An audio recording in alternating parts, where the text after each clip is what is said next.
ಸಾಕಷ್ಟು ಕಾರ್ಯಕ್ರಮದಲ್ಲಿ ಅವರ ಆರೋಗ್ಯದ ಬಗ್ಗೆ ಪರಿಪೂರ್ಣವಾದ ವಿಚಾರಗಳನ್ನ ಮುಟ್ಟಿಸ್ತಾರೆ.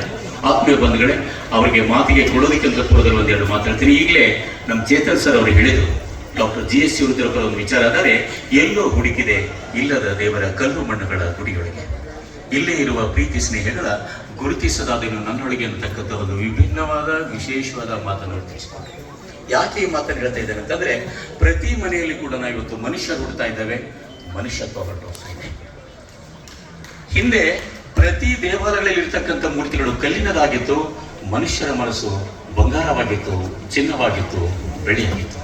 ಆದ್ರೆ ಇವತ್ತು ಪ್ರತಿ ದೇವಾಲಯಗಳಲ್ಲಿ ಇರ್ತಕ್ಕಂಥ ಮೂರ್ತಿಗಳು ಚಿನ್ನದಾಗಿದೆ, ಬಂಗಾರದಾಗಿದೆ, ಬೆಳ್ಳಿಯದಾಗಿದೆ, ಆದರೆ ಮನುಷ್ಯರ ಮನಸ್ಸು ಕಲ್ಲಾಗಿದೆ. ಹಾಗಾಗಿ ನಮ್ಮ ವ್ಯಕ್ತಿತ್ವ ಹೇಗಿರ್ಬೇಕಂತ ಕೇಳಿದ್ರೆ, ಪ್ರತಿಯೊಬ್ಬರ ಸಂಕಷ್ಟದಲ್ಲಿ ಭಾಗಿಯಾಗ್ತಕ್ಕಂಥ, ಪ್ರತಿಯೊಬ್ಬರ ನೋವಿನಲ್ಲಿ ಭಾಗಿಯಾಗ್ತಕ್ಕಂಥ ಒಂದು ವಿಶಿಷ್ಟವಾದ ಹೆಜ್ಜೆಯಲ್ಲಿ ಹಾಕ್ತಕ್ಕಂಥವ್ರು